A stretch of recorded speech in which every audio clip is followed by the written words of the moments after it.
Jadi pemimpin itu jika di dalam dirinya dia lebih banyak memikirkan masalah umat daripada masalah dirinya dan partainya, dia pasti wali. Tapi saya kan nggak tahu hatinya presiden kita, ya.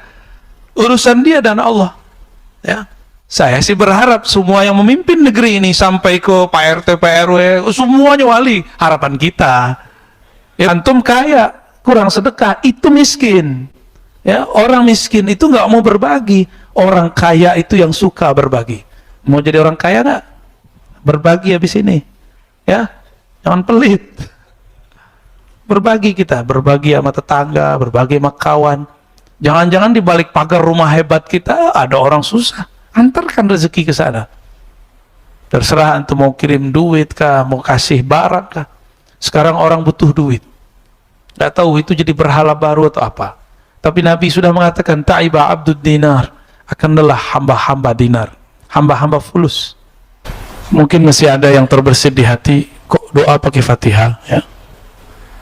Dalilnya ada, afdalud doa alhamdulillah. Doa yang paling tinggi, paling afdal adalah alhamdulillah. Alhamdulillah itu nama daripada surat Al-Fatihah. Makanya kalau ada kiai, ustadz doa Al-Fatihah, ikutin. Jangan syak di kolbu, ya. Yang lebih tahu ilmu kan ustadz, guru, ulama. Kita kalau nggak tahu, ikut aja mereka. Jangan ingkar. Istirahatnya jiwa bukan dengan tidur-tiduran. Istirahat badan, iya. Istirahatnya jiwa ketika dia hadir di majelis-majelis para kekasih. Para kekasih siapa? Kekasih Allah Subhanahu wa ta'ala. Maka capek pun badan, jiwa kita nggak mau capek. Dia tetap mau ilmu-ilmu, ma'rifat-ma'rifat, rahasia-rahasia keilahian yang hanya yu'tiha Allah li'awliya'ih, yang hanya Allah berikan kepada kekasih-kekasihnya.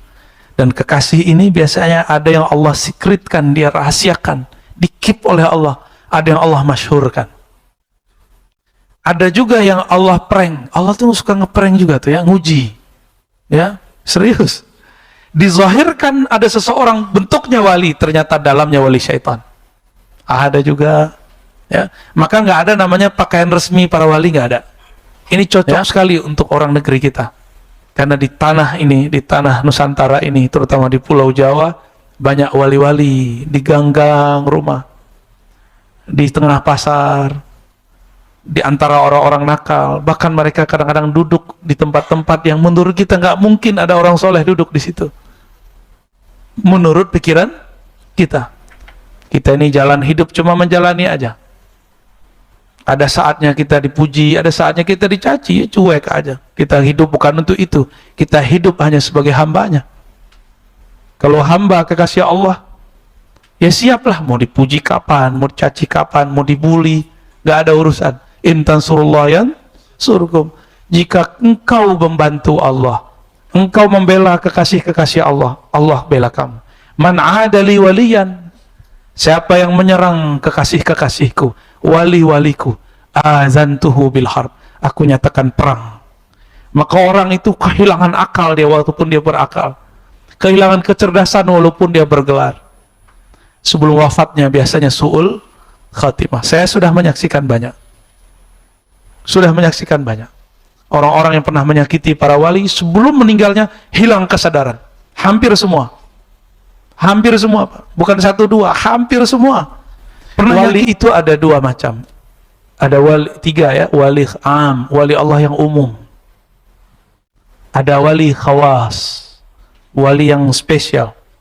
Ada yang khawasul khawas. Ada wali yang lebih spesial lagi. Yang umum itu semua orang beriman dan bertakwa yang percaya kepada bab kerohanian, yang menjalani bab ilmu-ilmu kerohanian yang diwariskan Rasulullah kepada sahabat-sahabat, kepada tabi'in sampai pada masa ini. Dia wali am. Ada wali khas. Wali khas ini ruhaninya sudah bersama para wali-wali Allah besar. Ya. Mereka sudah menyimpan asrar-asrar dalam dirinya. Itu wali yang khas. Yang tahu wali khas cuma wali khas dan wali di atasnya. Wali khas ini, khawas ini nggak kenal wali di atasnya. Wali yang lebih di atasnya khawasul khawas. Nah, biasanya wali khas ini kiai-kiai, ulama-ulama yang sudah tasdik dengan ilmu kerohanian diangkat oleh Allah Subhanahu wa ta'ala. Tapi mereka belum sampai kepada khawasul khawas. Khawasul khawas itu mereka kolbunya seperti ahlul badar.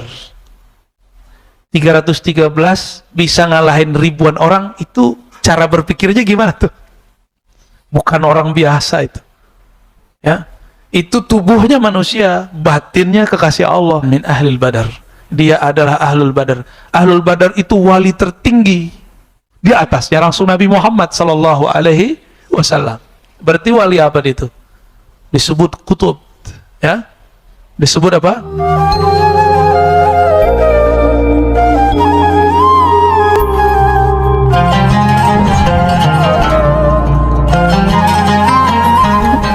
Sekarang kita masuk, kalau di kitab saya hikmah ke 118.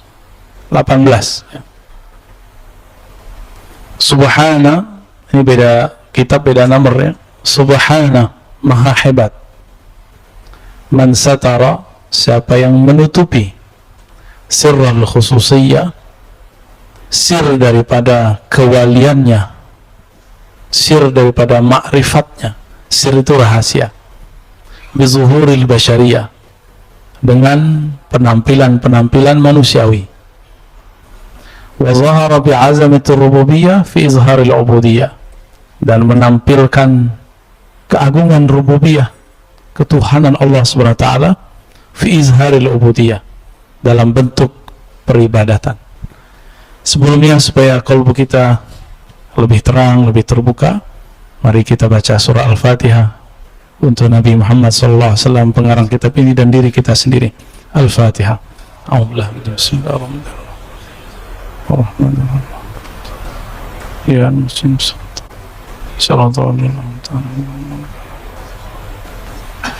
Mungkin masih ada yang terbersit di hati, kok doa pakai Fatihah, ya? Dalilnya ada. Afdalud doa alhamdulillah. Doa yang paling tinggi, paling afdal adalah alhamdulillah. Alhamdulillah itu nama daripada surat Al-Fatihah. Makanya kalau ada kiai, ustadz doa Al-Fatihah, ikutin. Jangan syak di kolbu. Ya, yang lebih tahu ilmu kan ustadz, guru, ulama. Kita kalau nggak tahu, ikut aja mereka. Jangan ingkar. Ya, wah, guru kita mungkin dia punya tahu dalilnya, saya nggak tahu dalilnya. Gitu ya, jangan kemudian merasyak, atau malah antum berani jadi panitia pengirim pahala ya. Gak sampai nih, kalau nggak pernah masuk ke alam sana jangan coba-coba. Kalau nggak saya bawa, mau, tapi nggak saya balikin ya, bawa tapi nggak dibalik-balikin, mati maksudnya. Subhana man satara sirral khususiyyati bi zuhuril basyariyah. Maha hebat Allah Subhanahu wa taala. Ia sembunyikan ilmu ma'rifatnya. Dia sembunyikan ilmu-ilmu para kekasihnya dalam zuhur basyariyah. Zuhur artinya penampilan. Zuhur nyata. Al-basyariyah, kemanusiaan, manusiawi. Kita sering dengar orang ngomong, oh wali itu di tengah hutan, di pelosok, di kampung. Wali itu nggak suka duit. Mana ada begitu? Ya, itu bukan wali namanya, ya. Kismin namanya. Orang miskin begitu. Wali itu nggak ada urusan miskin sama kaya. Ada wali yang miskin, ada wali yang kaya. Itu pilihan Allah untuk mereka. Mereka tidak memilih untuk dirinya sendiri. Mereka dipilihkan jalannya oleh Allah Subhanahu wa ta'ala. Mereka nggak bisa request, karena mereka iradahnya, kehendaknya sudah lebur dalam kehendak Allah. Tiada lagi kehendak dirinya, yang ada hanya kehendak Allah Sang Maha Kekasih. Disebut wali artinya kekasih. Dan kekasih itu tidak ada dia berkehendak dengan kehendak dirinya sendiri. Kehendak dia adalah kehendak kekasihnya. Tergantung kekasih kita siapa. Kekasih kita bos kita, pasangan, kerjaan. Maka kita menyesuaikan kebutuhan si bos, kebutuhan kerjaan dengan waktu. Tapi kalau orang sudah mencintai Allah Subhanahu wa taala, mencintai baginda Rasul sallallahu alaihi wasallam, maka dia akan meleburkan, menghilangkan ego dirinya dalam ego Allah Subhanahu wa taala. Kita ini kan merasa sok sibuk. Oh, saya sibuk. Merasa Sabtu Minggu itu hari aku istirahat. Istirahatnya jiwa bukan dengan tidur-tiduran. Istirahat badan iya. Istirahatnya jiwa ketika dia hadir di majelis-majelis para kekasih. Para kekasih siapa? Kekasih Allah Subhanahu wa ta'ala. Maka capek pun badan, jiwa kita nggak mau capek. Dia tetap mau. Saya aslinya capek, Pak. Tapi jiwa ini nggak bisa nolak. Padahal udah pengen nolak sebenarnya. Udah lelah. Jalan-jalan ngajar, itu udah capek. Pengennya di rumah aja, tidur-tiduran. Tapi itu badan. Ruh kita nggak mau begitu. Taman-taman surga itu bukan tiduran. Taman-taman surga itu majelis ilmu dan majelis zikir. Semoga ruh kita dipertemukan dengan sumbernya ruh. Amin ya rabbal alamin. Maka jangan heran, wali Allah itu Allah bungkus dengan sifat-sifat manusiawi. Ada wali Allah kaya, ada wali Allah miskin. Ini kalau kalau walinya ustadz, itu repot. Ustadz itu kalau miskin, kata orang, payah jadi ustadz miskin. Kalau kaya, repot juga. Masa ustadz kaya? Tuh repot. Ustadz datang pakai motor, dianggap tuh orang kalau sibuk emang nggak sibuk bekerja, nggak sejahtera. Bila orang pakai mobil bagus, gimana ngomongnya? Nggak tawaduk lah. Jadi wali itu wali ente, bukan wali Allah. Wali ente begitu, orangnya nggak jelas ya, miskin susah, kaya pun payah. Tapi kalau wali Allah suka-suka Allah, Allah jadikan dia kaya, dia tetap wali. Allah jadikan dia miskin, dia tetap wali. Allah kenakan dia corona, dia tetap wali. Allah tidak akan kenakan corona, dia tetap wali. Gak ada urusannya corona kena orang munafik, tidak munafik. Emang ada wali yang gak sakit? Wali sakit, Pak. Ada wali yang dia pernah keliru dan berdosa. Al-Imam Abul Qasim Junaid ditanya, hal yaznil wali? Yazni itu artinya apa yazni? Si wali bisa nakal nggak gitu? Apa jawaban Imam Junaid? Kalau memang takdirnya begitu, nggak akan bisa dia tolak. Itulah cara Allah menyembunyikan dia. Masa wali nggak berjenggot gitu ya? Emang antum berjenggot wali? Ada yang mau tanya? Antum yang berjenggot wali ya? Nggak ada urusan yang begitu. Masa wali pakai kopiah hitam gitu ya? Masa wali pakai kopiah? Masa wali? Itu wali kita, wali di sini. Coba copot semua istilah-istilah kewalian kita. Itu bukan waliullah, itu wali persepsi manusia. Wali Allah itu Allah sembunyikan dengan sisi manusiawi. Manusia itu ya senang, susah. Ada wali cerai, ada. Ada wali kawin mulu, ada. Ada jomblo juga. Kalau ngikutin pikiran kita, ya nggak bisa. Teman saya ketemu wali Allah, dikerjain sama satu orang. Si wali ini suka makan pete, dikerjain sama yang satu ini. Masa kamu percaya orang tua wali? Wali kok makan pete, makan jengkol. Kalau gitu orang Betawi nggak ada yang jadi wali, karena ada namanya semur jengkol. Dimakan pakai uduk, masya Allah. Gak jelas rasanya. Batal kewalian antum ya. Akhirnya iya ya, masa wali makan jengkol, masa wali makan pete.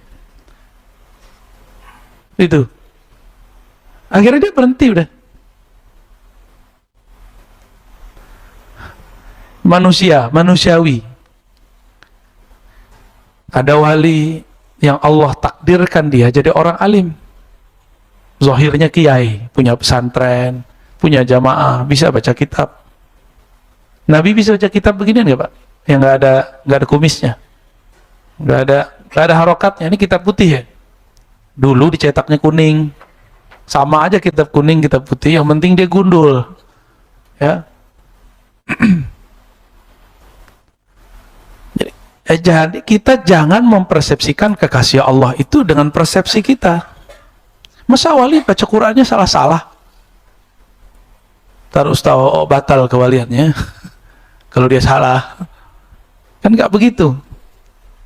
Nggak ada urusan wali itu dengan satu penampilan, satu model.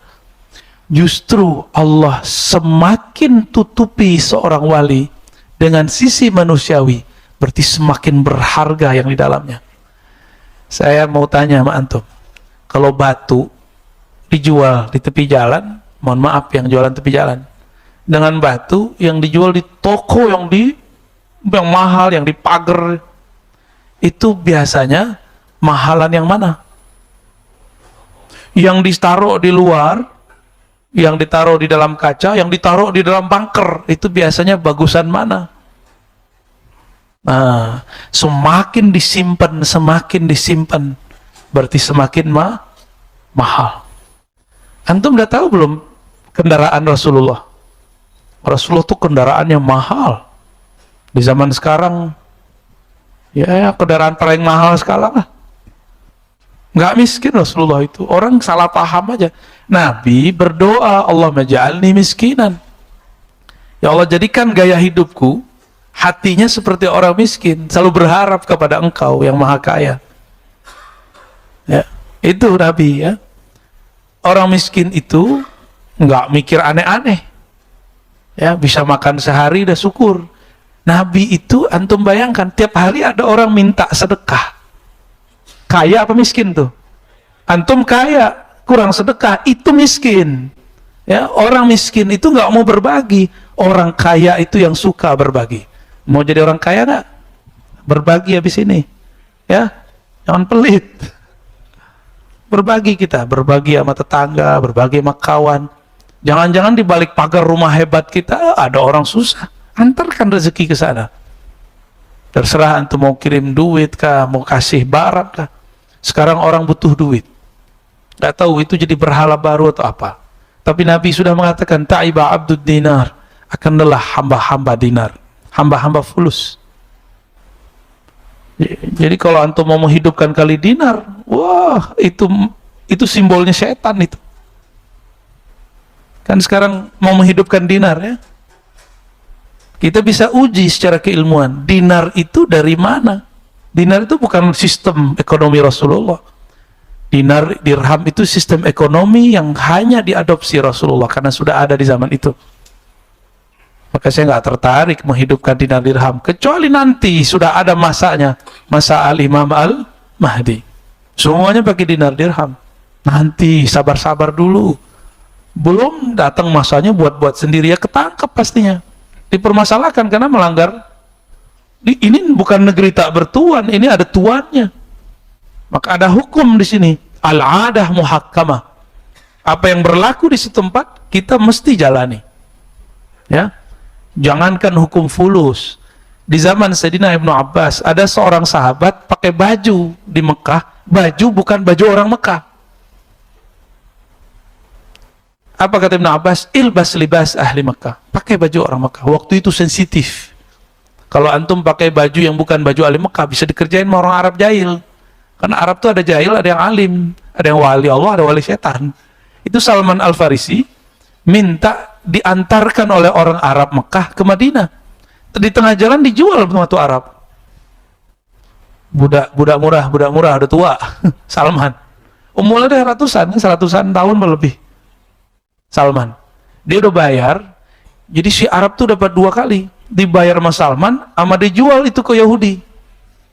Benar-benar jahil ya. Tapi nabinya juga muncul dari makhluk paling jahil. Jadi hati-hati juga kita. Kalau ada kampung paling jahat, jangan-jangan di situ ada wali paling tinggi. Jika ada orang-orang kaya, sangat kaya, jangan-jangan di sana ada orang yang kolbunya paling zuhud.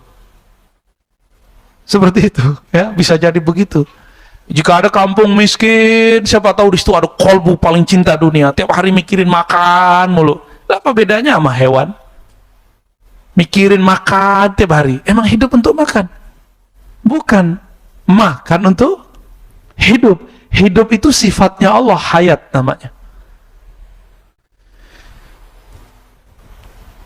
Ada wali kadang-kadang gaya-gaya orang nakal, gaya-gaya anak-anak, ya itulah. Tapi ada yang dibuat-buat juga ada. Yang dibuat-buat tuh geli kita dengar lihatnya ya. Geli aja ngelihatnya. Wali itu nggak bisa dibuat-buat, walaupun dia tutupin, dia menutupi itu karena jika dia tidak tutupi, orang-orang ini akan menangis setiap saat.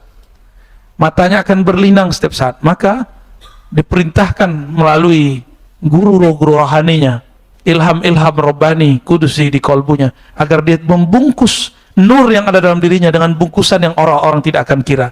Semakin di dalam, semakin disimpan, semakin berharga. Sampai-sampai orang tidak tahu apa yang ada di dalamnya. Kawan saya pengusaha, tapi pengusahanya retail, duitnya cash. Kalau mau datang nabung, nabungnya soleh sekali. Nabungnya di bank muamalat, di bank syariah. Ya sekarang ada BSI, ya. Muamalat kita dukung bank-bank syariah ini. Itu datang ke bank pakai celana paling jelek, pakai baju paling lusuh, bawa tas. Itu tas isinya 200 juta, 300 sekali per minggu itu. Setiap minggu dia nabung. Berarti lumayan juga itu ya. Begitu cara dia mengelabui orang. Cuma kalau ada orang begitu, kita nggak bisa ketipu ya.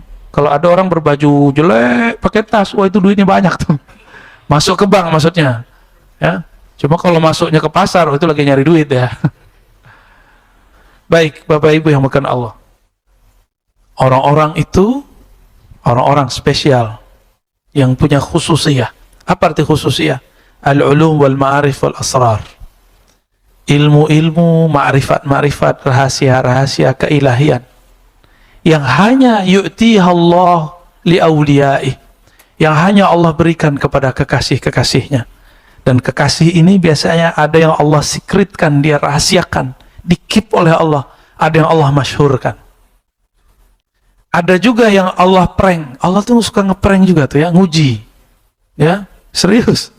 Dizahirkan ada seseorang bentuknya wali, ternyata dalamnya wali syaitan. Ada juga. Ya, maka nggak ada namanya pakaian resmi para wali, nggak ada. Ya. Ada nggak? Kalau ada saya pakai sekarang. Nggak ada namanya libas rasmi li aulia illah, nggak ada. Pakaian resmi wali Allah itu nggak ada. Kalau pakaian resmi guru, pakaian resmi sholat ya itu tutup aurat kayak kita lah. Ya, pakai gamis, pakai baju koko, pakai sarung. Ini pakaian sholat, tapi pakaian wali nggak ada. Libasul wali at-taqwa. Libasal walinya itu takwa. Takwa ada di dalam dada, bukan di baju. Walaupun setelah sekarang ada zaman masa kita menyebut baju ini baju takwa, benar. Kalau baju koko baju takwa, baju gamis baju apa dong Pak? Itu baju apa tuh? Wa zahara, yang Allah tampilkan.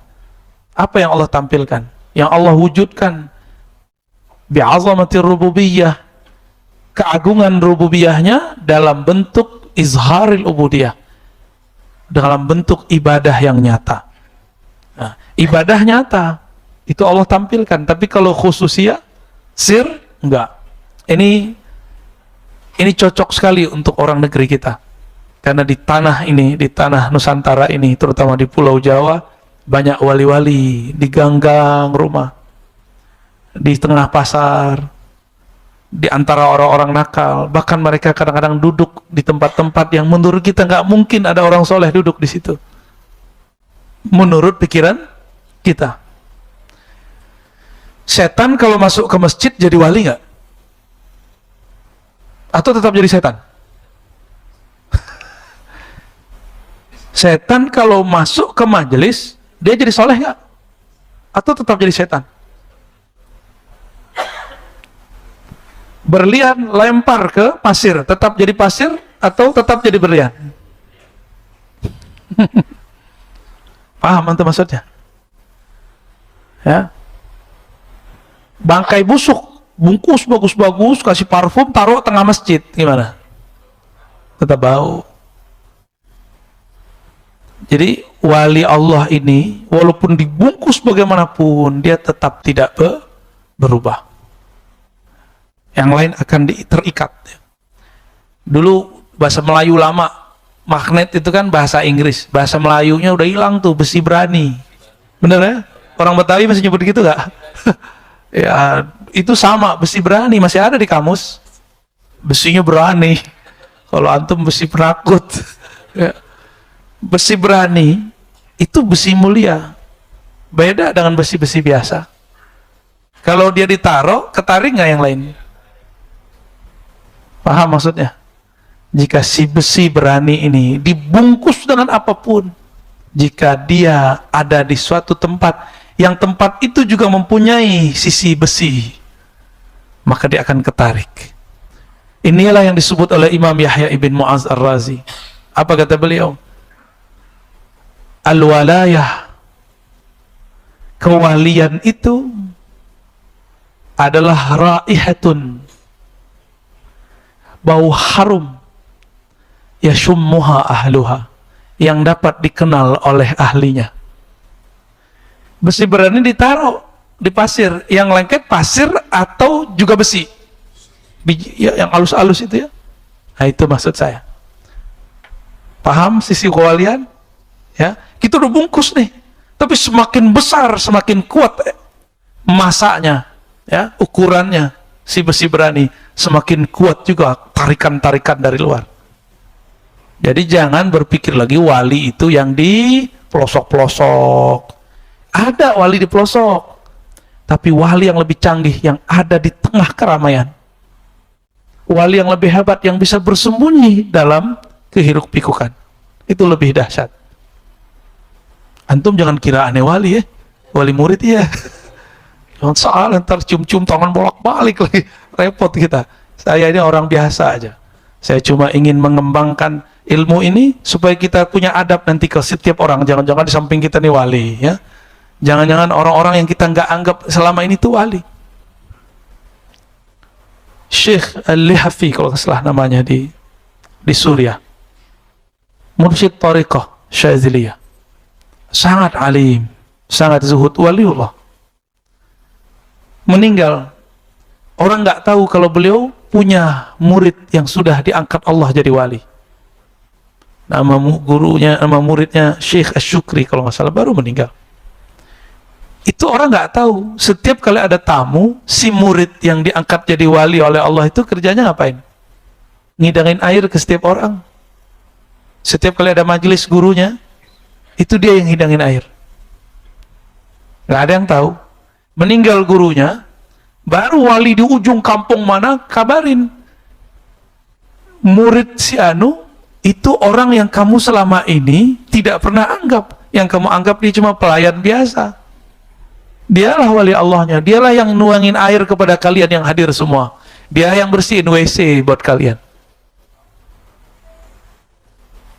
Jadi nggak pernah dianggap tuh orang, dia nuangin air. Jadi kalau dulu bahkan sampai sekarang di majelis-majelis masyayikh di sana, tempat begini terlalu luas. Itu kalau di zawiyahnya, ya paling apartemennya kira-kira gitu, tempat zawiyahnya, nanti ada orang datang, nah dia yang nuangin air. Datang 40 orang kan nggak banyak. Kalau sebanyak ini kan repot juga dituangin air semua. Bagi aja akuannya ya. Nuangin air, sisi manusiawi nggak? Nyangka nggak kita kalau pelayan seorang wali, nggak nyangka. Antum nyadar nggak kadang kalau pergi umroh, yang wali itu bukan yang jadi imam itu, tapi yang ngepel-ngepel itu yang jadi wali. Nggak semua juga yang ngepel ya. Orang ngepel wali, repot juga kita ya.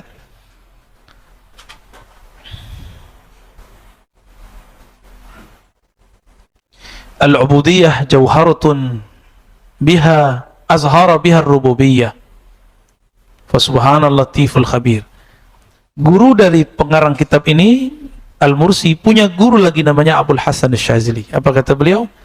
Ubudiyah itu adalah permata yang Allah tampilkan dengannya rahasia-rahasia keilahian, rububiyah. Jadi ada ini saya terjemahkan ulang. Al-ubudiyah, ibadah, penghambaan diri, adalah permata yang Allah tampilkan dengannya, permata ar-rububiyah, kerububihan. Ini ada dua hal beda. Rububiyah itu beda dengan uluhiyah dalam ilmu tasawuf. Dalam ilmu tasawuf, uluhiyah itu rahasia-rahasia keilahian, keesaan. Kalau rububiyah ini keperkasaan, kehebatan. Nah, kita ini barusan subuh itu kita sedang menampilkan ubudiyah untuk menyatakan bahwa Allah itu betul-betul Rabb kita, rububiyah. Bahasa lainnya begini, Allah meminjam tubuh kita, sebenarnya meminjam, ini tubuh milik Dia. Allah menjadikan tubuh kita untuk mengekspresikan bahwa Dialah Rabb, Dialah Tuhannya tubuh ini. Rabb itu artinya pencipta, pengatur. Kalau uluhiyah, Allah memuji dirinya di dalam dirinya. Allah memuji dirinya, menyimpan nama-namanya, sir-sir rahasianya dalam kolbu kekasih-kekasihnya. Itu uluhiyah. Maka wali itu di dalam dirinya ada sirrul uluhiyah. Ada rahasia, makrifat tentang keesaan Allah.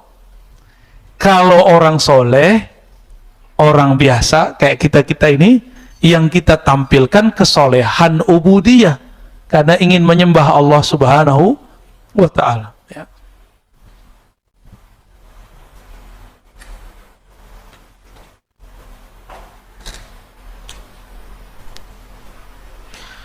Kalau kita tidak dihalangi oleh sisi-sisi manusiawi ini, maka kita mungkin akan mengkultuskan para wali. Mungkin Bapak Ibu sahabat melakukan Allah masih ingat sosok Sayyidina Isa, ya, masih ingat? Beliau masih kecil, Allah bukakan sisi rahasia-rahasia Allah dalam dirinya, maka dia berkalam. Nah, berkalam-kalam nggak Nabi Isa waktu kecil, ya, berkalam dia di waktu kecil, itu kan sirul uluhiyah itu.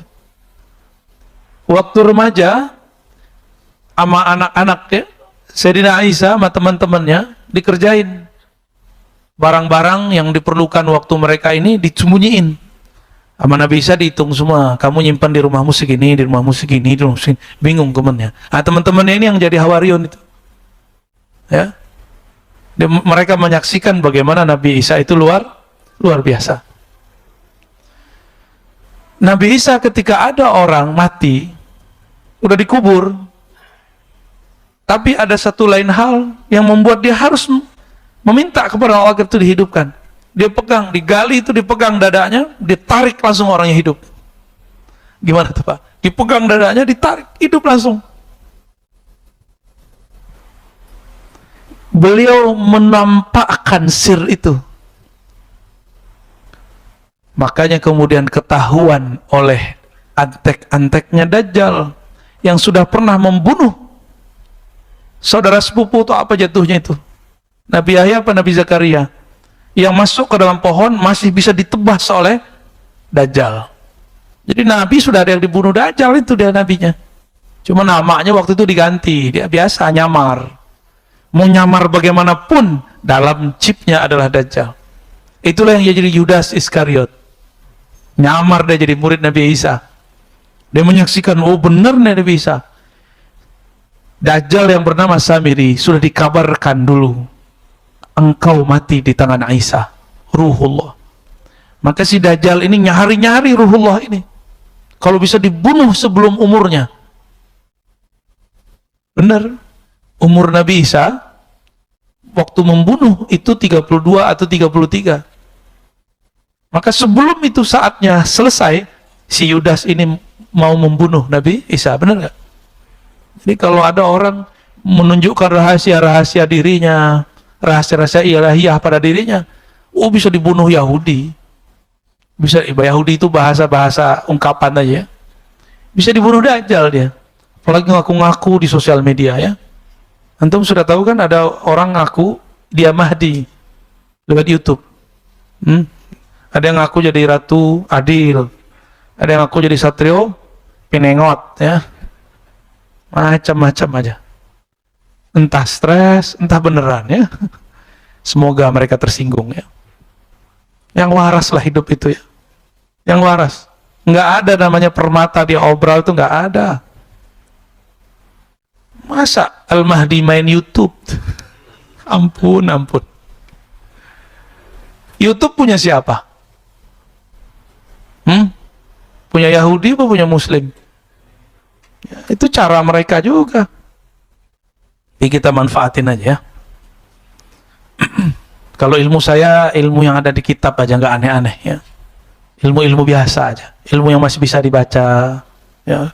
Kalau wali-wali itu ilmunya dahsyat-dahsyat, ya. Jadi antum jangan salah paham sama aneh, ya.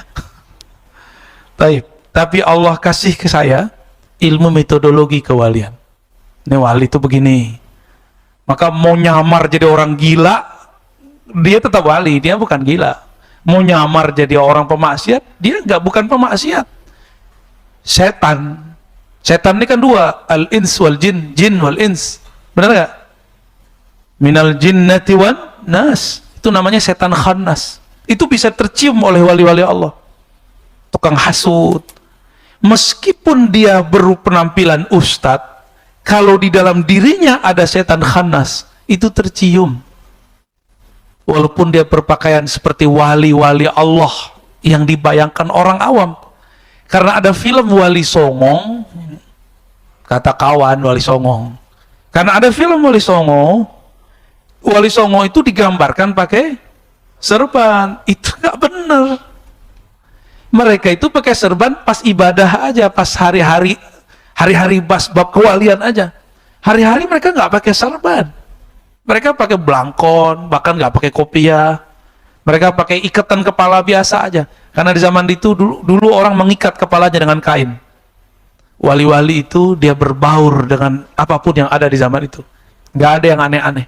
Yang ada malah aneh-anehnya supaya orang ngira dia nggak wali. Ada wali di tanah Betawi, Habib. Kalau ahwal rohaninya datang, dia main futsal sama anak-anak bocah-bocah. Umurnya udah tua. Gimana kira-kira? Antum percaya nggak dia wali? Habib main futsal. Teman futsalnya umur 15, bahkan umur 10 tahun, masih kecil-kecil.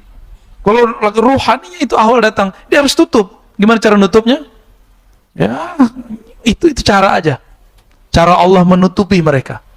Orang-orang yang tidak tahu ilmu ini akan mengira walinya gila, ya.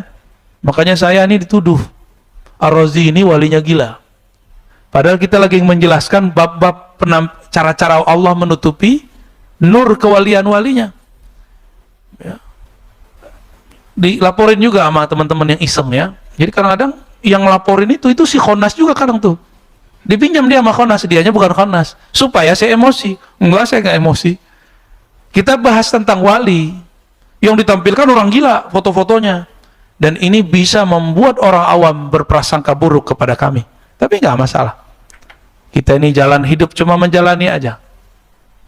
Ada saatnya kita dipuji, ada saatnya kita dicaci, ya cuek aja. Kita hidup bukan untuk itu. Kita hidup hanya sebagai hambanya.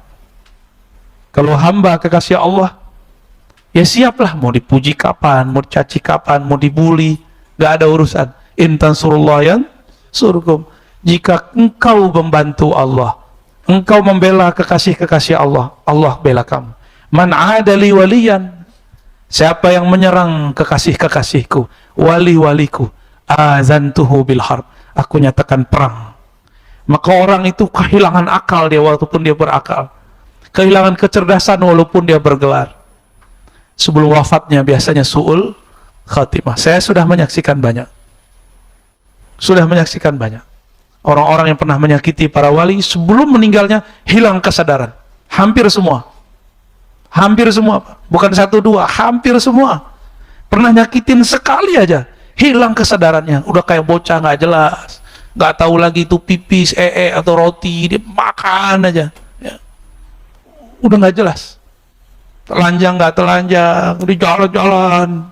Dulu menuduh wali gila, nuduh para sufi gila. Sebelum meninggal, dia gilakan oleh Allah Subhanahu wa Ta'ala.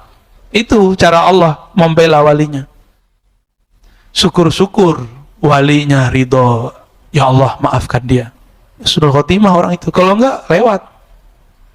Ya. Wali ini tersinggung di satu tempat. Dia makan dimahalin. Terbesit di hatinya, kebakar kalian, celaka kalian, kebakar tempatnya habis dikeluar. Ada begitu ya. Itu bukan satu dua wali yang begitu. Kalau kekasih Allah disinggung, begitu. Jangan pernah singgung wali Allah ya. Wali itu ada dua macam. Ada wali tiga ya, wali am, wali Allah yang umum. Ada wali khawas, wali yang spesial. Ada yang khawasul khawas. Ada wali yang lebih spesial lagi. Yang umum itu semua orang beriman dan bertakwa yang percaya kepada bab kerohanian, yang menjalani bab ilmu-ilmu kerohanian yang diwariskan Rasulullah kepada sahabat-sahabat, kepada tabi'in sampai pada masa ini. Dia wali am. Ada wali khas. Wali khas ini ruhaninya sudah bersama para wali-wali Allah besar. Ya, mereka sudah menyimpan asrar-asrar dalam dirinya. Itu wali yang khas. Yang tahu wali khas cuma wali khas dan wali di atasnya. Wali khas ini, khawas ini nggak kenal wali di atasnya. Wali yang lebih di atasnya khawasul khawas. Nah, biasanya wali khas ini kiai-kiai, ulama-ulama yang sudah tasdik dengan ilmu kerohanian diangkat oleh Allah Subhanahu wa ta'ala. Tapi mereka belum sampai kepada khawasul khawas. Khawasul khawas itu mereka kolbunya seperti Ahlul Badar. 313 bisa ngalahin ribuan orang, itu cara berpikirnya gimana tuh? Bukan orang biasa itu. Ya. Itu tubuhnya manusia, batinnya kekasih Allah. Antum kira Ahlul Badar itu nggak maksiat? Maksiat mereka. Di zaman Sayyidina Umar, ada orang bilang lapor, ya Amirul Mukminin, fulan ini pemaksiat. Ya. Hukumi dia, bunuh aja dia. Apa kata Sayyidina Umar? La. Kan min ahlil badar. Dia adalah ahlul badar. Ahlul badar itu wali tertinggi di atasnya langsung Nabi Muhammad sallallahu alaihi wasallam. Berarti wali apa itu? Disebut kutub. Ya. Disebut apa? Ini ilustrasi. Kutub utara maka ketemu kutub utara di magnet. Begini ya? Paham? Maka ada wali yang bisa nyatu. Satu kutub utara, satu kutub. Tapi kalau frekuensinya sama, energinya sama-sama kuat, antum akan menyaksikan wali tengkar dengan wali. Ya. Jangan dikira, nih mohon maaf saya buka aja, setiap kali ada pemilihan presiden di satu negara, itu wali Allah sama wali setan perang. Wali Allah sama wali Allah berselisih. Allah setting begitu. Kalau nggak ada, negeri ini sudah hancur Pak 2019. Kebayang maksud saya? Masih ingat waktu itu? Tegang nggak? Tegangnya bukan main. Myanmar habis? Myanmar habis nggak? Kejadiannya kan sama. Kejadian yang sama, modelnya sama, malah lebih tegang kita. Myanmarnya hancur, kitanya nggak hancur. Kalau nggak ada wali, siapa yang menjamin negeri ini? Doa wali-wali Allah. Allah sembunyikan di antara mereka-mereka yang berjuang itu. Kadang-kadang mereka ada di belakang layar. Ya.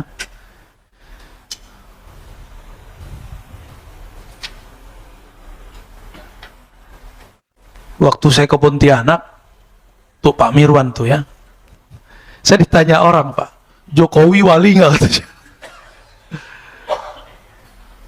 Saya jawabnya coba begini, pada hari kiamat ada 7 golongan yang pasti dilindungi oleh Allah dan mereka kekasih Allah. Dan saya belum tahu dia masuk nggak nomor yang pertama, kan nomor pertama itu imamun adilun, imam yang adil. Biasanya imam yang adil itu terasanya di zaman demokrasi ini kalau dia sudah turun. Tunggu aja dia turun dulu. Sabar Pak Mirwan. Jangan bilang enggak dulu, jangan bilang iya dulu. Bilang enggak ternyata iya, bilang iya ternyata enggak. Ya, sabar-sabar kita ya.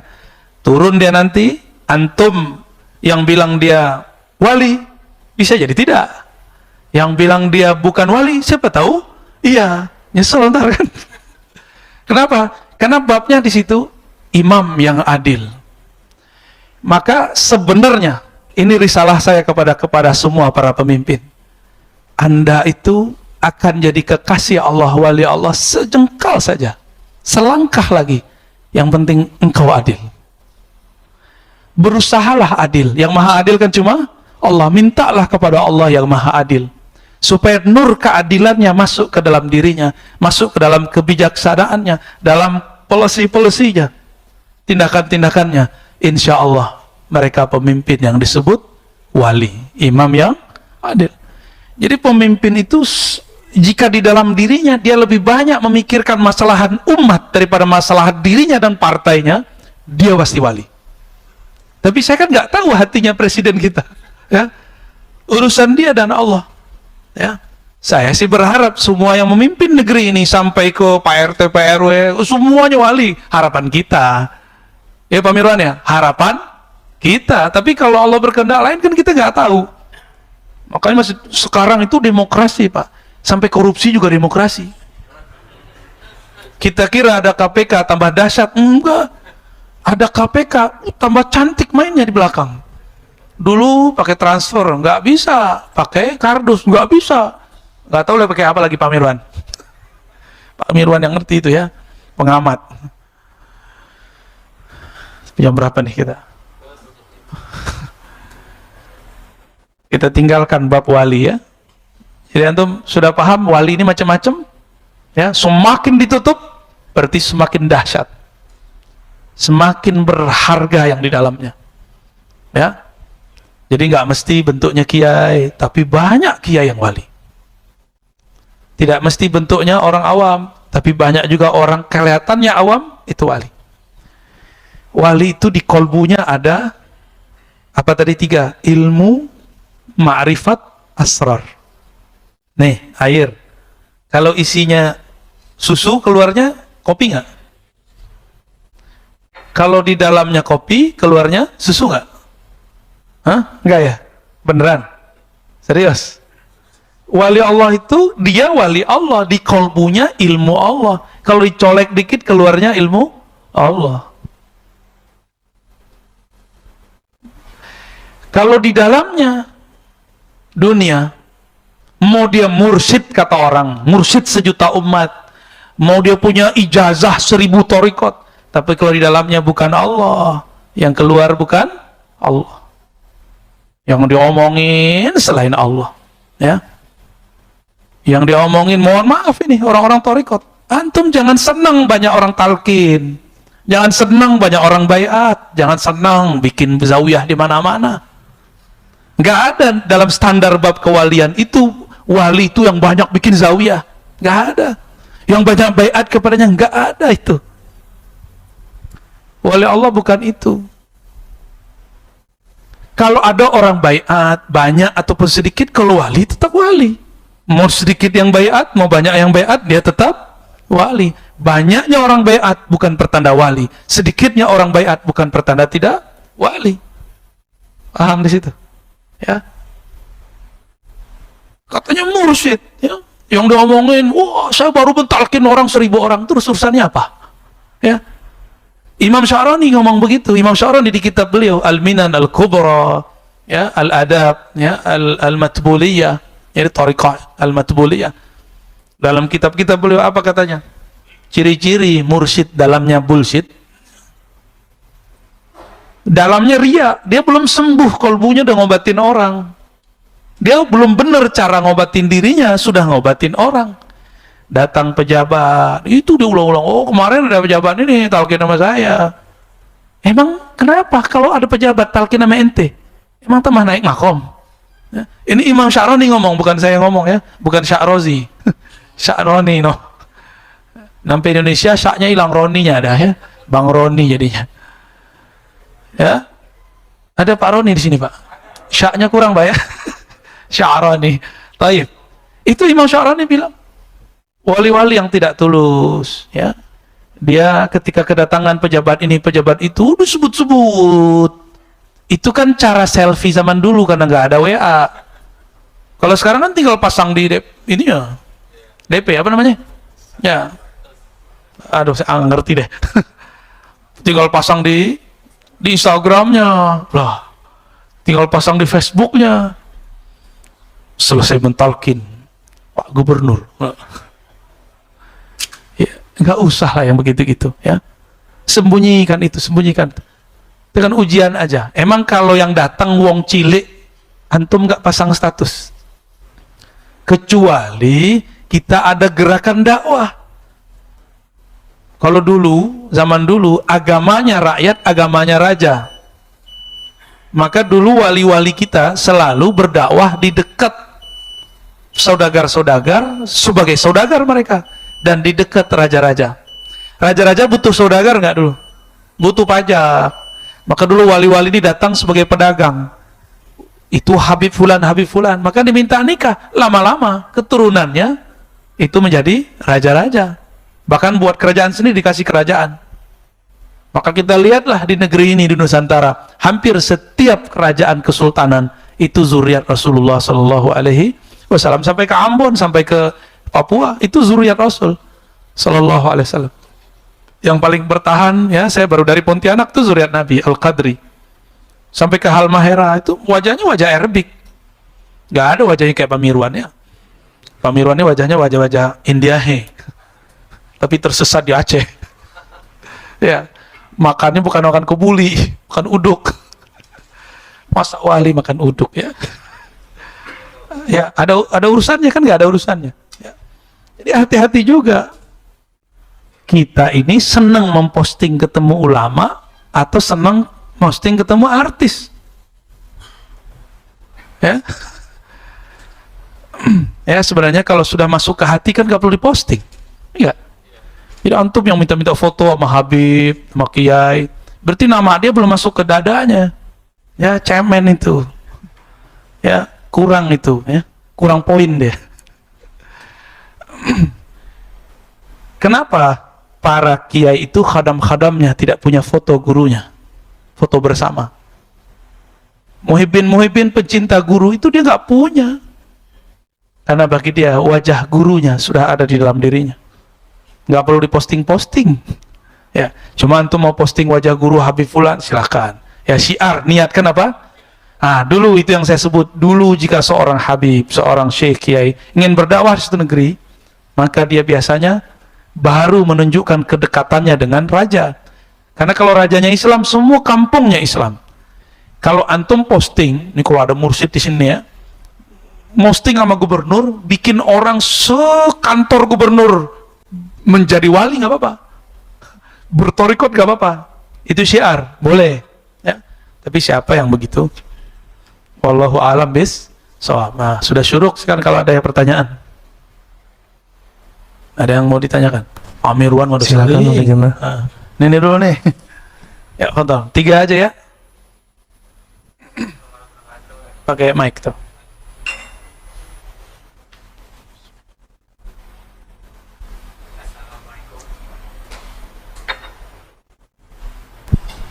Assalamualaikum warahmatullahi wabarakatuh. Perkenalkan, nama saya Lutfi Buya dari Bambu Hapus Pamulang.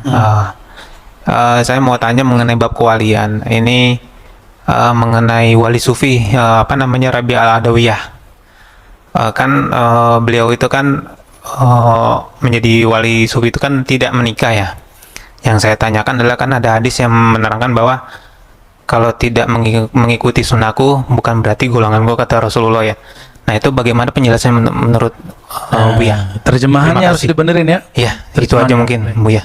Baik, Bang Lutfi. Waalaikumsalam. Assalamualaikum warahmatullahi wabarakatuh. Assalamualaikum. Katanya Robi'ah wali, kok nggak nikah?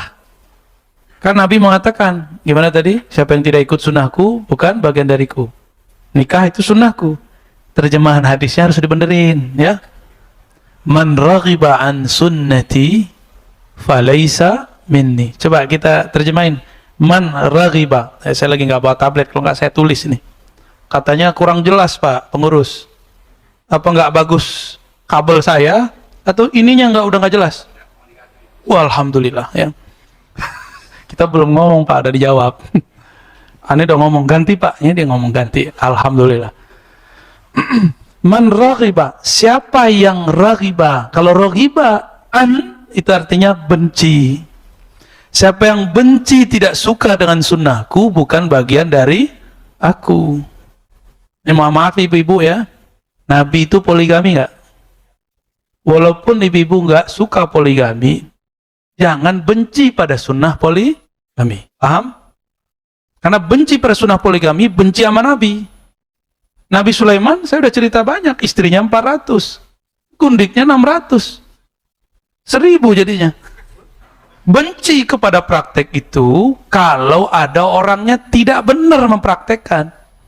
Di akhir zaman, nanti satu laki-laki, ya, al-qayyim alaihinna, ya, al-qayyim alaihinna, ya, 50 orang, 50 imra'ah, al-qayyim alaihinna, rajul wahid.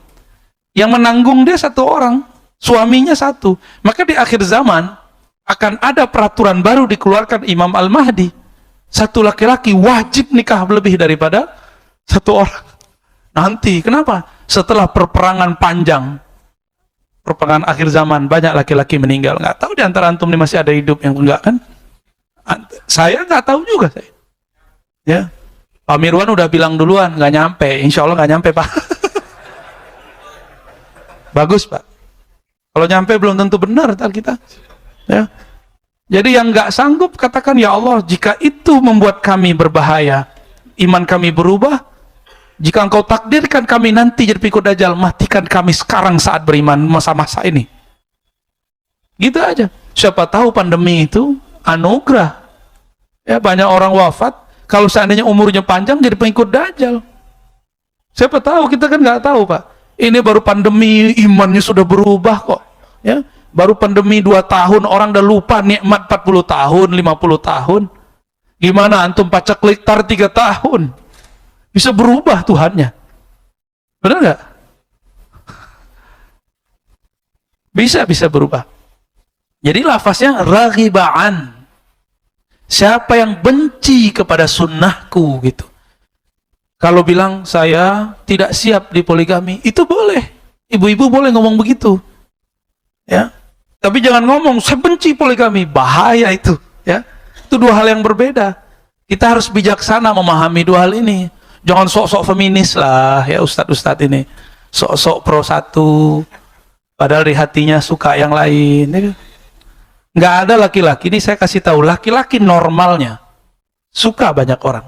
Perempuan juga sama sebenarnya. Tapi karena bab nasab, Allah settinglah perempuan itu cuma boleh dinikahi satu laki-laki. Ya. Dan perempuan ini kan perasaannya lebih besar daripada laki-laki. Dan itu bisa membuat dia cuma satu. Gitu. Maka perempuan kadang-kadang kalau sudah nggak suka sama lakinya, berarti sudah suka sama yang lain. Tetap aja nggak banyak, satu juga. Atau dia suka persona pada sifat orang ini. Yang dia suka sebenarnya cuma satu, orang yang model A. Sama begitu semua. Tapi ala kulli hal, ini coba yang benar nerjemahin hadisnya. Kalau enggak, saya wajib poligami, Pak, kan repot, Pak. Ya? Man raghiba an sunnati, Nabi poligami, saya kan belum poligami. Bisa-bisa masuk falaysa minni, tidak termasuk, ya? Tidak termasuk apa? Falaysa minni, bukan bagian dariku. Itulah masalahnya, ustaz-ustaz Ahlus Sunnah nih takut menikah banyak. Tahu tuh ya, kenapa tuh Pak Mirwannya? Bukan ustadz, baru belajar sunnah, baru hijrah, udah langsung pindah bab, dari bab wudhu ke bab taharah ke bab poligami. Masya Allah. Masalahnya, akhwat-akhwat kita juga sudah banyak yang menunggu dinikahi laki-laki soleh ini, tapi dia nggak menikah dengan perempuan soleha, nyarinya yang lain, yang macam-macam dah ya, pusing juga kita. Tapi yang pasti, takdir rezeki salah satu jaminannya adalah jodoh. Jadi nggak usah khawatir ya. Gitu ya, Bang Lutfi ya. Jadi terjemahannya bukan tidak ikut, tapi tidak suka, artinya benci. Antum benci poligami nggak? Niat malah ya. Iya. Robi'ah.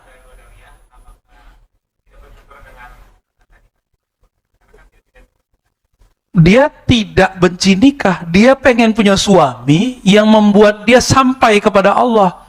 Dia kan makomnya sudah tinggi. Apa makomnya Rabi'atul Adawiyah? Makom cinta itu adalah makom sifatullah. Dia meleburkan kehendaknya dalam kehendak Allah, keinginannya dalam keinginan Allah.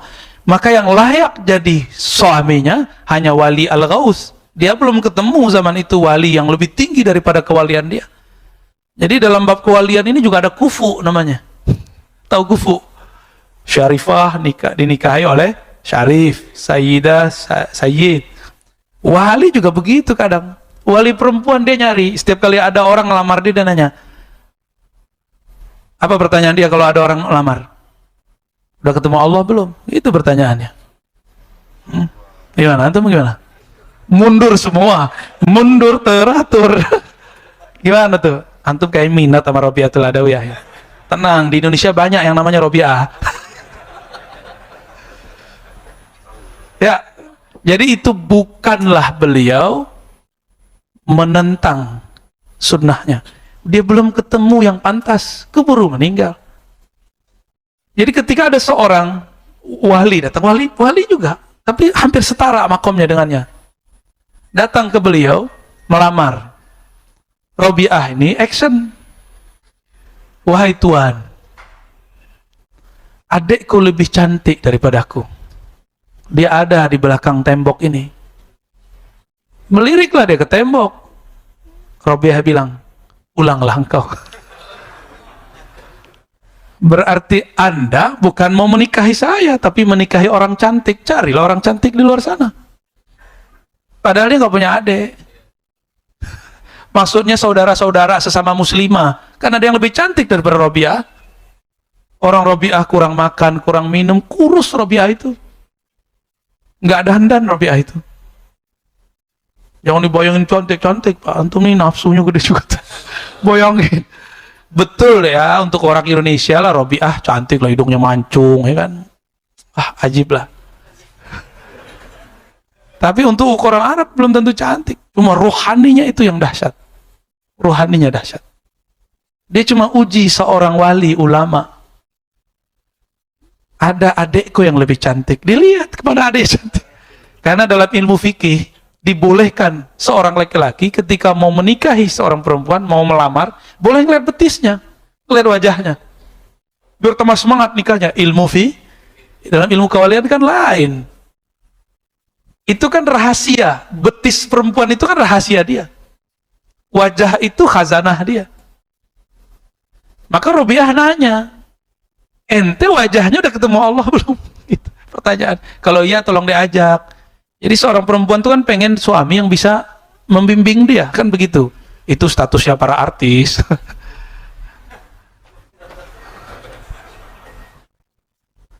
Ya, siapa lagi tadi? Di ujung. Yang